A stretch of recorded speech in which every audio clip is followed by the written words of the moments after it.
welcome to the Payal Nanjiani Leadership Podcast. It is such an honor to have you here. Thank you, Payal. It's a pleasure as well, and I must compliment you with the journey you are in, and the conversation you are doing with a lot of people in the world. Leadership is absolutely critical for building future leaders and future organizations. And thank you for doing it. Thank you. And it is guests like you who are always supportive and you're sharing your experience and how you got there. And I had read in your bio, D, that you started off your career with ITC in India, right? And now the president of Bayer South Asia. So tell us about this interesting career journey where you have started, how you've reached, and what are the things you've been through. Yeah, that can keep us through the whole session. Give us an overview. Here's the way I see it. It's just been an absolutely incredible journey. I worked with, I would say 3 great companies throughout my career. Obviously started with ITC, as you rightly said, then moved on to Monsanto, which then later got acquired by Bayer. So in that sense, you can say it's 2 or 3, but clearly that's been my life all through. But as I look back, fascinating is through the whole journey, somehow I've stayed rooted to food and agriculture. And of course, a little bit into financial services as well, but predominantly food and agriculture. And just incredible exposure globally to agriculture across different markets. And as you said, I've spent a lot of time, not just in India, but in other parts of the world as well. For me, in this fascinating journey, it has been the fact that starting off as a finance professional by background, the kind of opportunities that these organizations created for me in growing beyond my functional domain and then aspired to become a broad-based leader for the organization in different countries, different locations, has been absolutely fascinating. So I would say that anybody watching this, not to be restricted from where you start, but to dream and dream beyond. And that is something that I personally have experienced in this entire career journey, and also tremendous learning, right? And that is a big piece to the whole piece. Then the second aspect I'd also highlight in this journey is the outstanding leaders I've come across, mentored, have worked with, right? And how they shaped my thinking and they shaped the organizations I was in. And then the last piece is, which we never reflect, but it's very important to recognize, the role of people who work for you and the learning that you get from them in this whole journey as well, right? Because some of the best ideas and mindsets are when you surround yourself with the best of the organization. You learn a lot, and that's how we collectively build a successful organization as well. So all I can say is absolutely an incredible journey, blessed. Wow. And the last piece, which I also have to acknowledge, the tremendous support from my family through the whole journey, right? Because all of us need a strong family to support us. And I do want to acknowledge the tremendous support they have given me across my entire career as well. Absolutely. I think without the family, we just are not where we are. And I appreciate that you brought up this point loud and clear. And like you said, it's been an incredible journey, but I'm sure you've had a lot of unique challenges while you were on that journey. So what are some of these unique challenges that you have faced while going in your career? Because I know from the outside it looks great, and if someone would, just be with you, they were like, "Oh wow, we need a career like D," and it's just so fascinating. But D has had a lot of unique challenges, and we would love to hear that. Yeah. No, look, I would say that all of us have challenges, and at the time when you face it, it is a challenge. Then later on in life, you say it was a tremendous learning for you to, grow in your career as well, right? And I'll just give you the first of the examples. Was very, very early on after I finished my chartered accountancy, and even before I joined IC, I joined an audit firm in India called Pricewaterhouse. Okay, And again, I joined because tremendous learning, a great organization, and started doing audits with them as a young accounting professional. And we used to work 5.5 days a week. And so we would go for first 5 days to the client offices, wherever we used to do audits. And on a Saturday, you used to come in the office and do wrap things up in the first half of the day. What I noticed was the person I was working with, the first Saturday, second Saturday, the third Saturday, it went on. I'd be sitting, not doing anything for most of the half a day. And then at 2 o'clock or 3 o'clock, he would show up and throw something and say, hey, why don't we start working? One of the Saturdays I said, you know what, I have a commitment. I need to go. There's nothing much I can do if you haven't given me work till the half a day.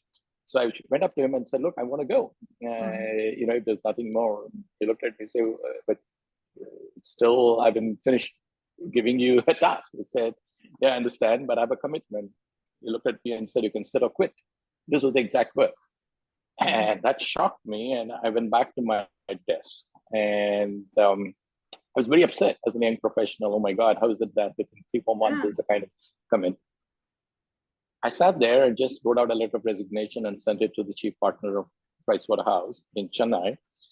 And I was getting ready to pack up and go. And I get a desperate call from my supervisor and say, what happened? And this was the senior partner of the company. I said, this is what happened, right? All of us wait, nothing happens. And you guys throw things at us pretty late in the day. I don't think that's fair. And sure enough, within 15 minutes, it was a scramble. And my supervisor came running and said, please don't.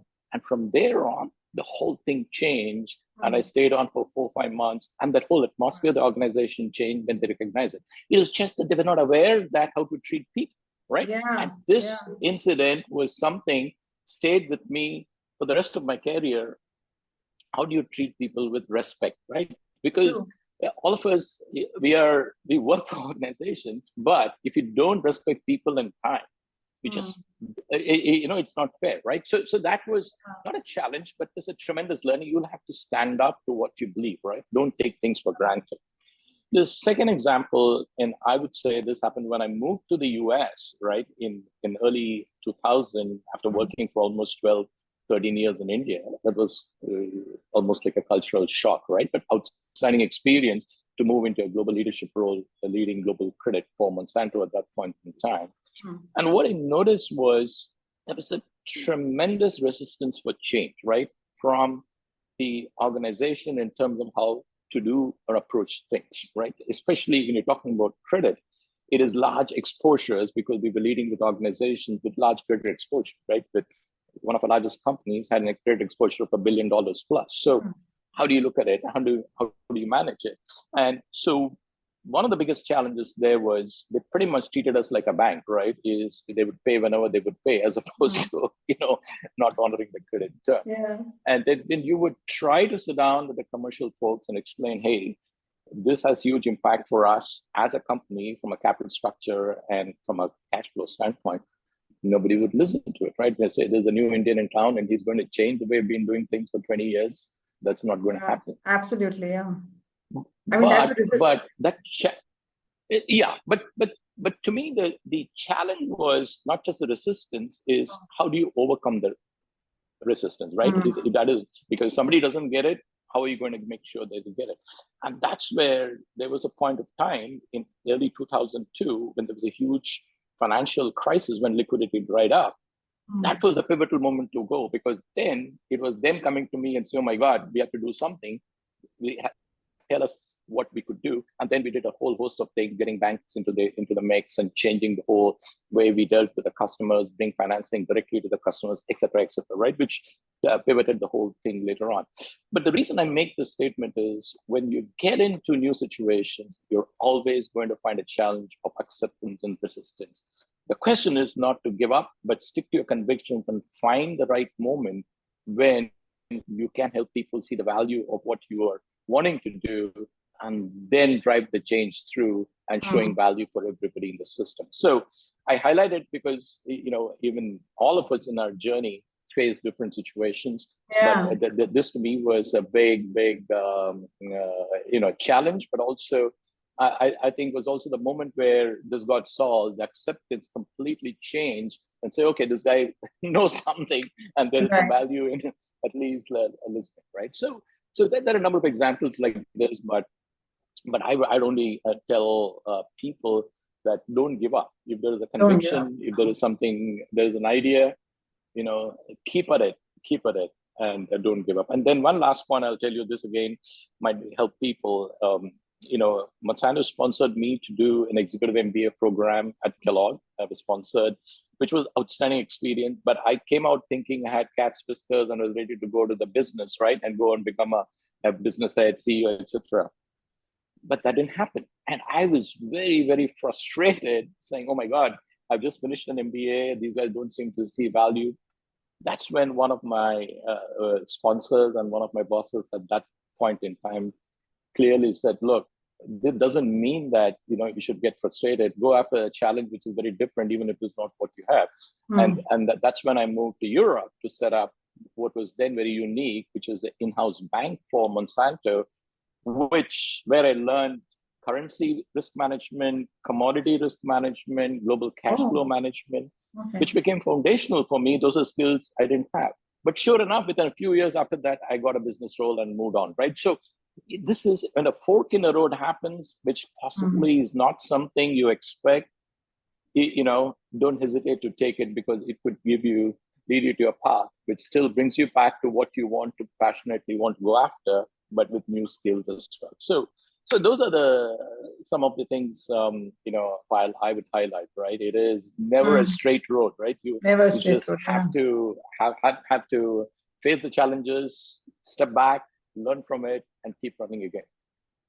But then you have had this, I don't know whether it's inborn in you or what, but it seems that you were very open to moving in different directions. You were not wanting to just stay in a straight line.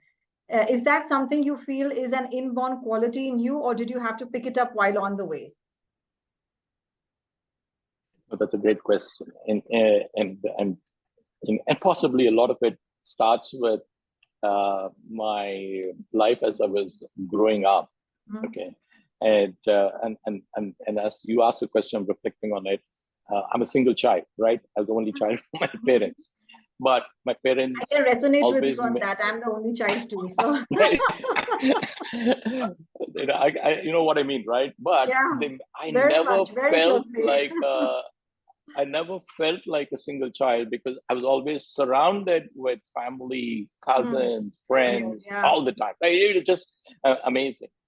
But the second piece for me is my father's job made us move to different parts of the country. Growing up, I would have moved 6 or 7 cities, and that helps you adapt, right? That also helps you look forward to change, right? And the third piece is in that entire growing up, and today we talk about inclusion, diversity, and all of that stuff, and I didn't even know what those words meant, right? I do, I actually went to I'm sure you've heard of this institution called Kendriya Vidyalaya, right, in India, which is, I would say, one of the best institutions, right, where you had people from all over the country at all strata of society, speaking all the different languages, and there you're thrown in the mix. Just amazing cultural,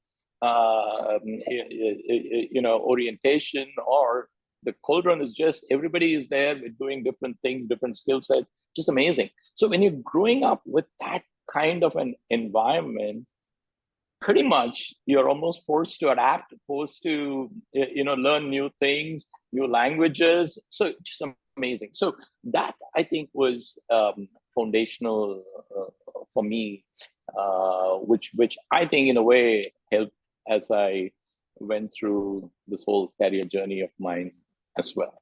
Beautiful. In fact, adaptation is so imperative. I think most of us are not even able to fathom the degree to which it is imperative in these changing business eras. And most of us, we are so worried about adaptation, moving from one country to another, moving from one. I mean, even as simple as moving from one job to another, people are so hesitant that what are they going to lose? But they never think of what they are going to gain in the process. Yeah. Absolutely. And I'll tell you personally, for us as a family.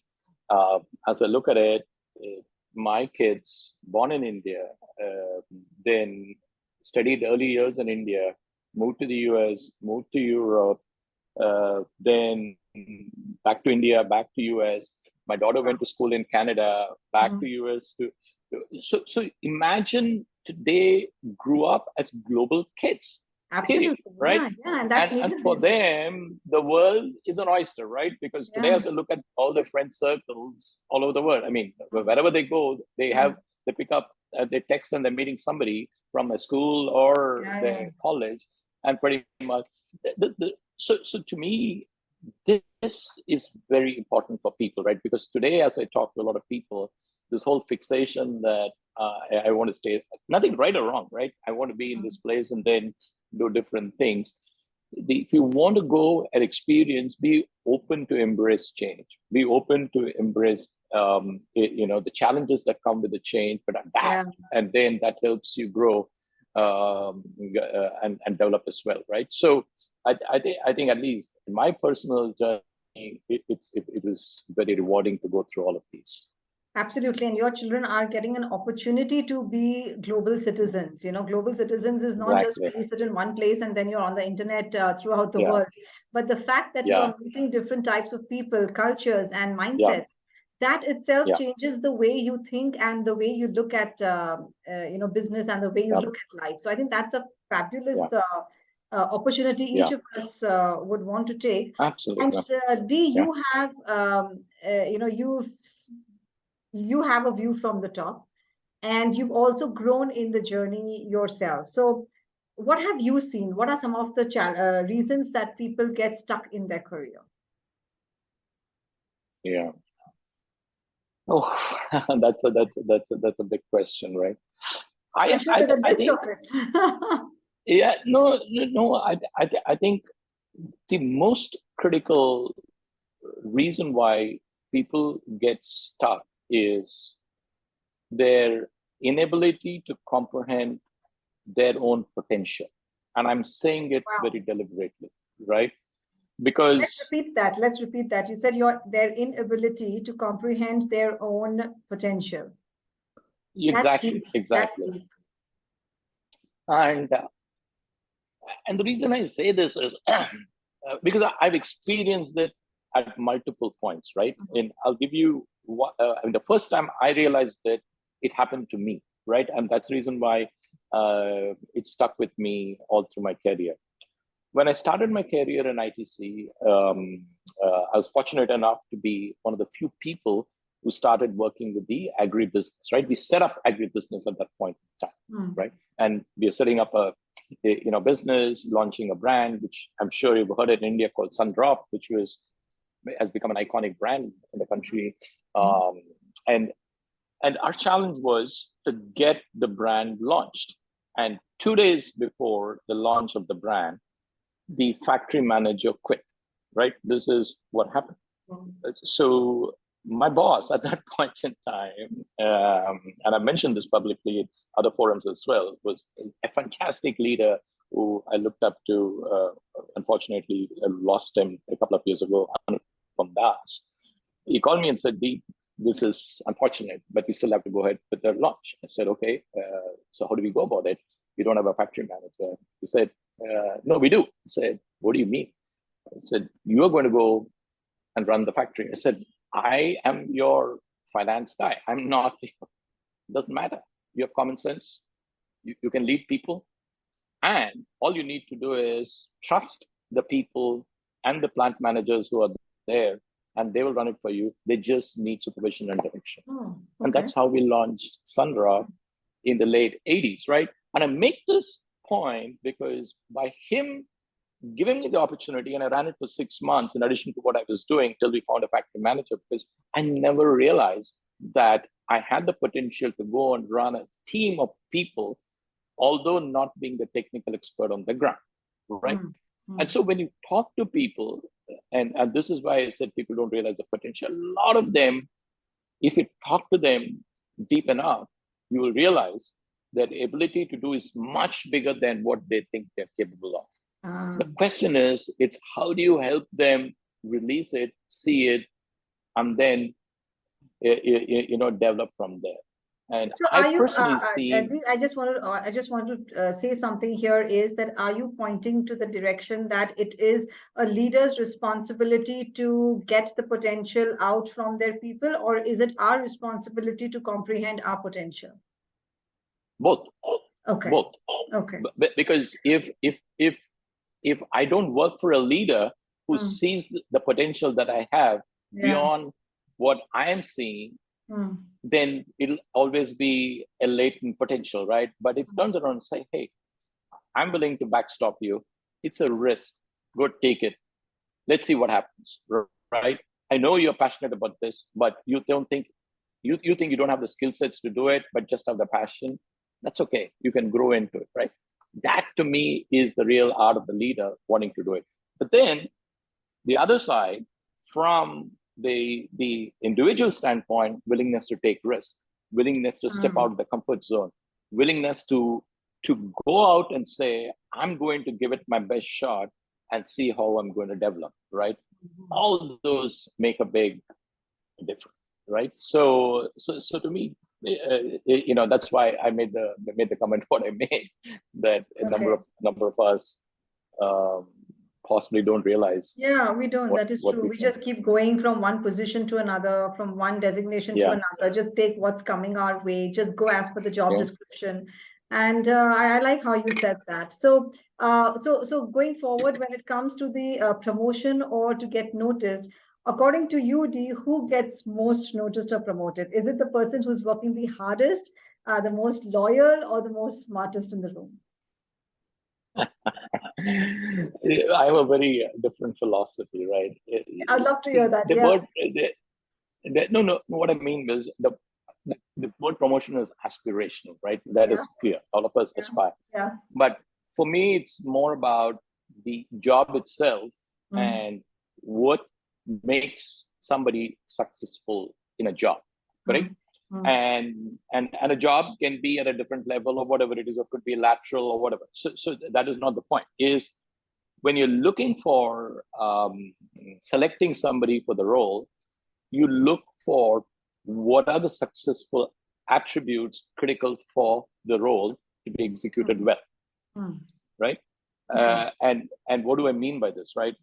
If you have a role which is managing a very large team, right, of hundreds of people or whatever it is, and then you've got two people, one person is absolutely outstanding performer and has delivered outstanding results. But a lot of what he has done is showing individual brilliance.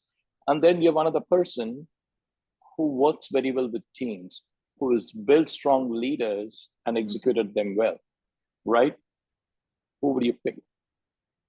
You would pick, despite the brilliance of the other person, a leader who's much more broader, who can collaborate with other leaders and the organization to make it successful, right? Because at the end of the day, it all comes down to what is needed for the role itself, and then go and pick who is the right person. Now, there could be other roles where you're coming in and saying, hey, you know what? I have a major problem. This person has got the expertise. Yes, as he's doing it, he's going to demolish and leave a lot of people brewers. But you might need it to shake up a particular organization out of what I would call a sense of complacency and just keep moving ahead, right? And so it's a question of what does a role need and what does an organization need at the point in time, and then you make a difference. Okay. So with that, I would say that it is mainly that you look at the job itself and you you embrace it and you start developing yourself according to what the role is demanding. It might demand hard work, your smart work, and everything. So I like the way you put it all together. That's excellent.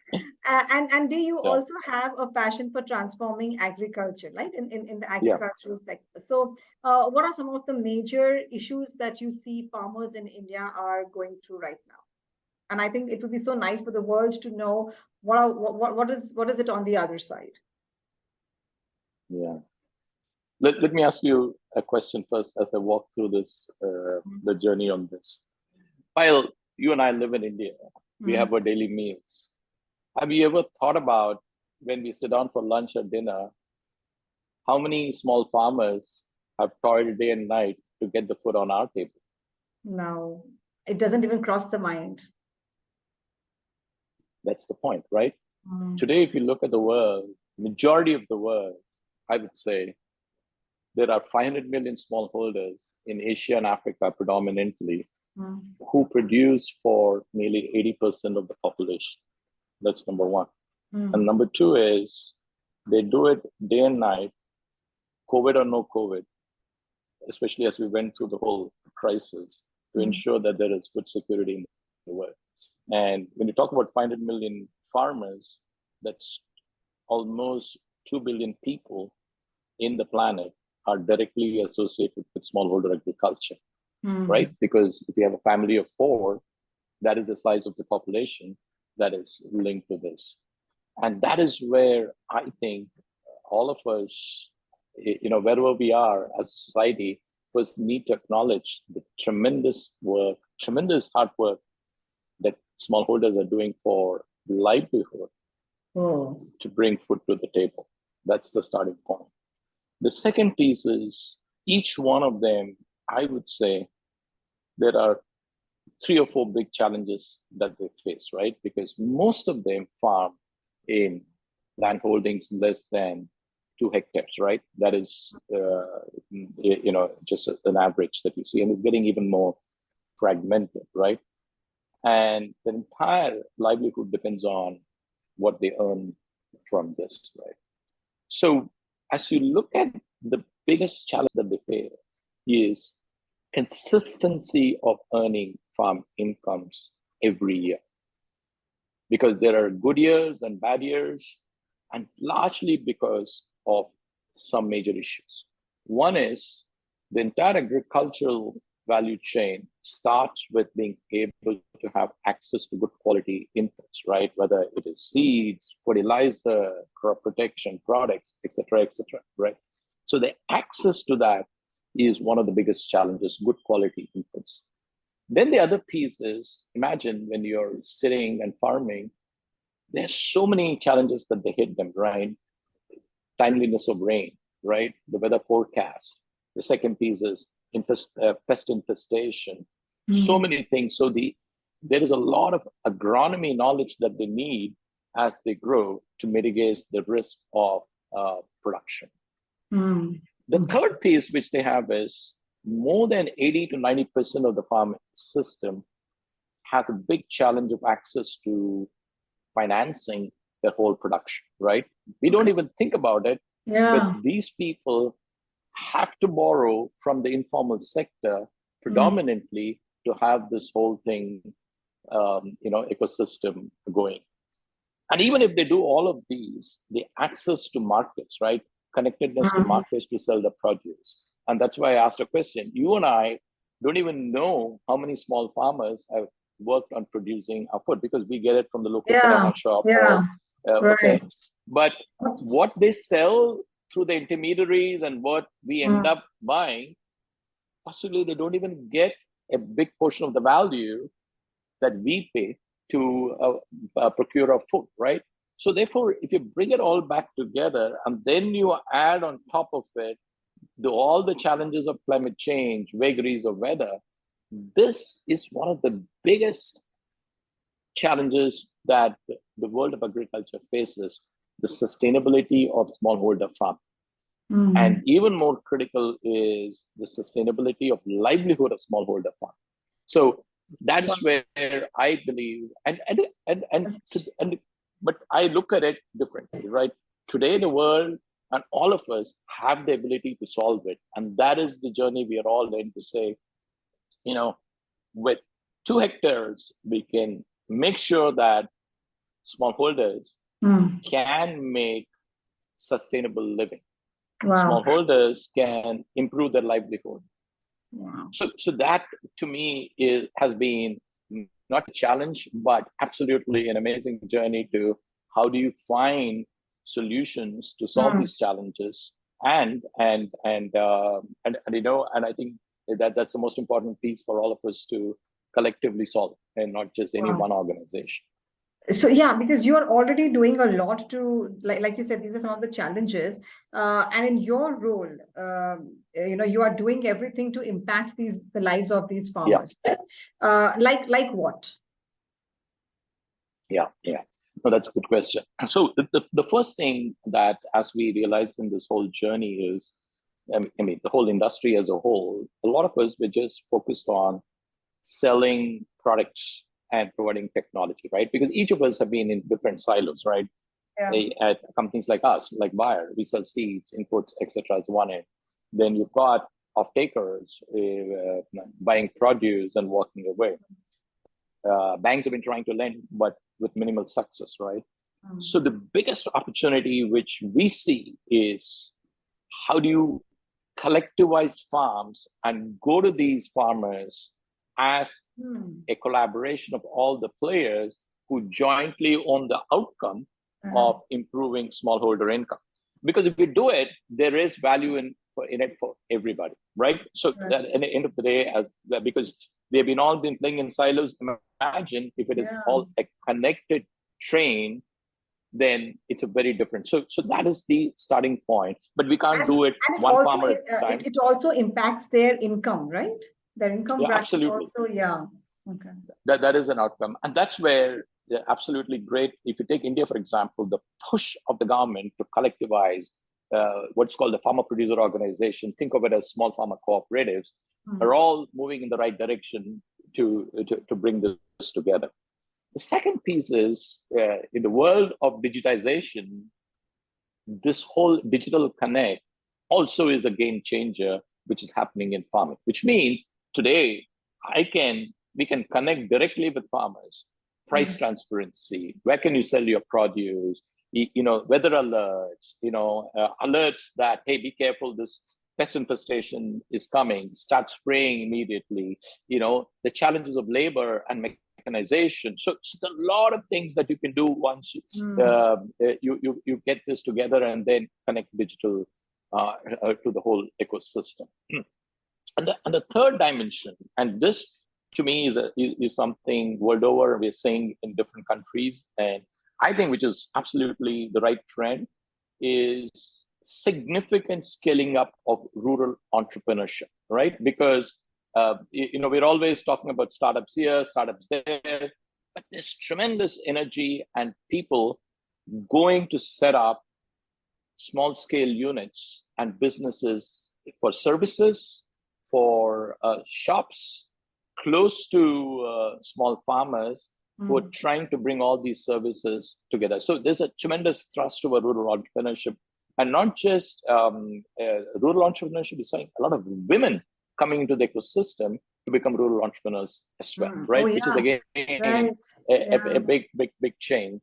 So if you bring it all together, if you ask me, what's my prognosis and am I optimistic? I'm absolutely optimistic that these kind of ecosystem, these kind of collaborations can make a huge difference, because we're seeing it on the ground. We're seeing the success, but the challenge now is, how do you scale it up? How do you drive the momentum? And how do you make sure that there are more capacity building efforts for entrepreneurs, rural entrepreneurs, to make this successful, right? So I think those are the ones that I would highlight as things that make me smile, that there's a light at the end of the tunnel. I think that's such a great way that you are creating an impact, not just in the corporate world, but in the society itself. So I think that's really commendable. And I know you have shared so much of your wisdom and your nuggets, but I want to know what would be your one advice to people who want to succeed in the corporate world? That's fun, right? No, look, the way I would say is a couple of things, right? One is, be willing to take the risks. Don't be shy of taking risks, okay? The second piece is embrace change, right? Don't be resistant to change, because if you're smart and you embrace change and are able to also link it to building skill sets along the way, new skill sets along the way, then there's no stopping you, right? So to me, those would be the most critical pieces. And the last piece I would say more and more, which as I reflect on my own journey, relationships matter, right? Building strong relationships matter, both internally within the company and externally, because you have tremendous insights and knowledge that goes both ways. But ultimately, it's also relationships also help people thrive as a community or as a family with a common objective, right? And that makes a big difference. Nice. I like those pieces that you put together. And I want to take you through the rapid one-liner. Okay. Yeah, all right. That's a special one for leaders that I always have. And whatever comes on top of your mind, I would love for you to share that. Okay. I'll try. And I'm sure you would. So the first one is, what's the one thing you wish you had known when you began your career?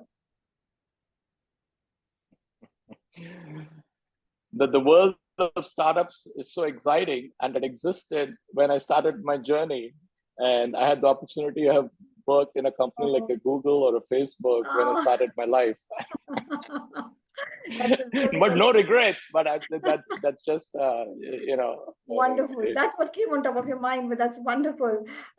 What's your personal mantra or a motto or a saying that helps you throughout the day?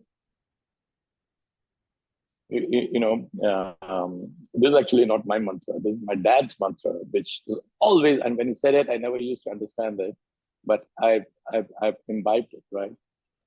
When you wake up every day, say this is going to be a blissful day. When you go to bed every day, say this was a blissful day. Honest to God, believe me, I'm not being philosophical in this. It just resets everything for us, for you. Beautiful. So beautiful. Just that entire thought rejuvenates you. Yeah, that's right. Because then you cleaned out everything, right? Yeah. It's just blissful. Whatever it is, it was blissful. It was supposed to be meant to be. That's fantastic. Yeah. The biggest leadership myth you've ever heard. There's so many No. But this is something I've always answered. I've got into trouble for the way I say it. That the myth I completely disagree is it's leaders are the people who make a difference, and I'll tell you why.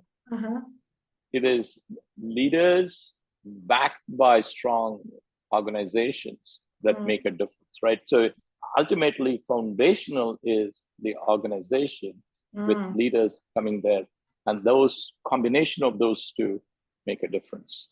Wow, not heard this in years. I mean, this is something really new and different. So thanks for sharing that. The number one thing that motivates you to get out of bed every day.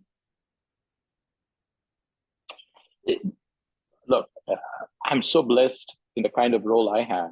Is we have such a major challenge in front of us, and we as buyers are so lucky to be in this space to solve the problems of health, access to health, access to food, access to nutrition. So the very vision that we as Bayer have, health for all, hunger for none, and I have the unique role in where I'm sitting in one of the most populous regions. That's what keeps me going, right? Even if we make a small contribution, that makes a big difference. And I think you are just doing an amazingly dedicated part in that. Your favorite part of being a leader?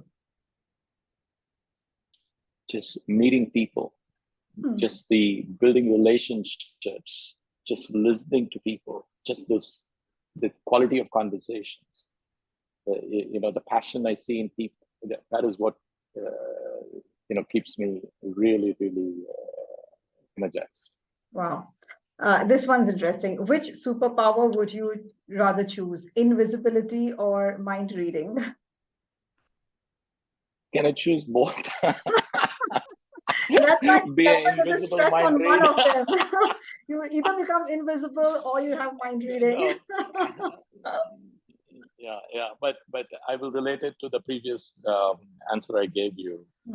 I would pick invisible because sitting in groups where nobody knows you're there, just listening to what is in people's mind, right?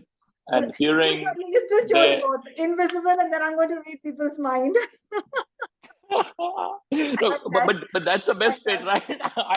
I'm sitting there, and I nobody can see me, but I can listen to everything, right? So so you've actually merged both very well. So I'll be invisible, and I'll get into the minds of people, and there I have both. So this is awesome. Last one. If you could choose one thing about the corporate world to change, what change would you bring? I don't know whether it's change or not, is bring an appreciation that corporations have a huge opportunity to link social purpose in the way they do the business, right? How do you think beyond just the way you think normally of a customer or a product, right? But think of the kind of impact one is, and every corporation is doing it, just that they don't realize it, right? Whether you're a shoe company or companies like us, the societal impact we're creating is huge. As long as we're able to connect the broad social purpose, I think that will make us all much better in how we steer the business, right? So it is making that societal and social connect even more visible and transparent. And then the second dream I have is have social metrics, not apart from your profit metrics, right? And those two go hand in hand. So that's what I'd like to see us getting more and more, very focused in that journey. Oh, this is so fabulous, Dee. It's hard to say that we have a stop right now, because the amount of nuggets you share and the conversation I've had with you, I didn't even realize where the time has gone by. So I know how busy your schedule is and how you've taken the time out for this. So thank you so much for doing this for us. Thank you so much for the opportunity, Payal. I really enjoyed. I don't even know how long it was, but here's what I can tell you. I started with go back to where we started. What you're doing is absolutely amazing. Getting people to share their life experiences, right? But what is even more, I think, important in this whole journey is the very fact that people don't have to reinvent the wheel, right? The more people talk to each other, there's tremendous learning for them to leverage and go on from there. So I think that is the other piece that, with some of these conversations, hopefully people can learn, or also reach out to people to say, how did you go about doing it, right? So that to me is a fascinating part of the journey. So absolutely. Thanks for the opportunity. You have built great relationships through this podcast by just sharing and letting the people into your world. So thank you so much. And this one's for our listeners. This is D Narain and Payal Nanjiani wishing you loads of success in your life. God bless. Thank you.